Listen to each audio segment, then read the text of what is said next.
महाभारत का जो युद्ध है मर्यादा सिखाता है। महाभारत का युद्ध हुआ, 99 कौरव मारे गए।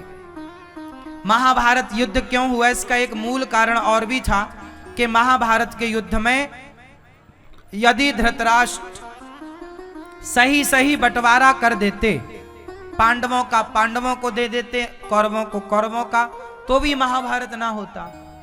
दूसरा रीजन था बंटवारा। इसलिए आप लोगों से मेरी प्रार्थना है कि मरने के पहले अपने बच्चों का ठीक ठीक बंटवारा करके ही मरिएगा। यदि बंटवारा सही नहीं हुआ तो महाभारत होगा।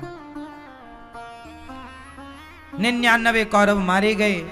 अश्वत्थामा द्रौपदी के 5 पुत्रों को अश्वत्थामा ने मार दिया।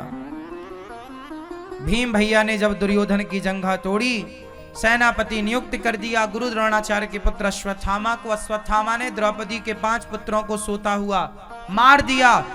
दुर्योधन ने देखा कि ये पांडव नहीं, पांडव पुत्र हैं। उस समय उसे सुख हुआ, दुख हुआ, दोनों की संधि में उसकी मृत्यु हो गई।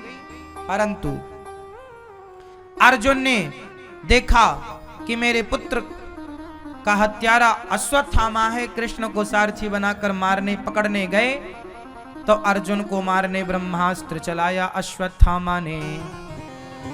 भगवान की शरण में अर्जुन आए और कहा, कृष्ण कृष्ण महाबाहो भक्तानाम भयंकरा त्वमेको दह्यमानाना मपवर्गोऽसि संस्रते।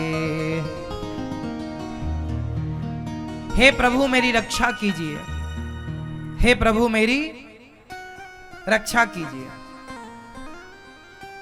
अब भगवान ने कहा तुम भी ब्रह्मास्त्र चलाओ। अश्वत्थामा ने ब्रह्मास्त्र चलाया, अर्जुन ने ब्रह्मास्त्र चलाया और दोनों ब्रह्मास्त्र जब चलाए भगवान ने दोनों को शांत किया। अश्वत्थामा को पकड़कर अर्जुन ने द्रौपदी के सामने लाकर खड़ा किया। द्रौपदी तुम्हारे पुत्र का हत्यारा सामने है, जो दंड देना चाहती हो दो। द्रौपदी ने कहा क्या इसे मार देने से मेरे मरे हुए पुत्र जीवित होंगे? बोले नहीं। तो इसे क्यों मारना?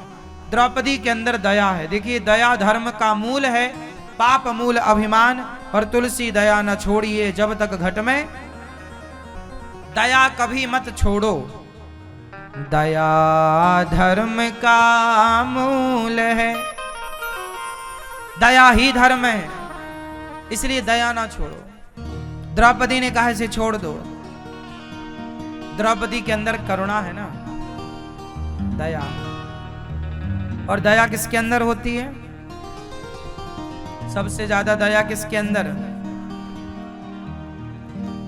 मां के अंदर दया होती है। और जिसका रिश्ता भगवान से जुड़ जाए वो दया।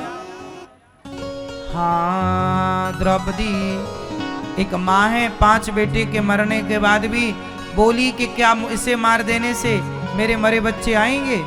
द्रोणी और रोएंगी। गुरु द्रोणाचार्य की पत्नी द्रौपदी जैसी माँ, द्रौपदी जैसी दयालुता, उदारता कहाँ होगी? धन्य हो द्रौपदी माँ। इसलिए द्रौपदी माँ को बारंबार नमन।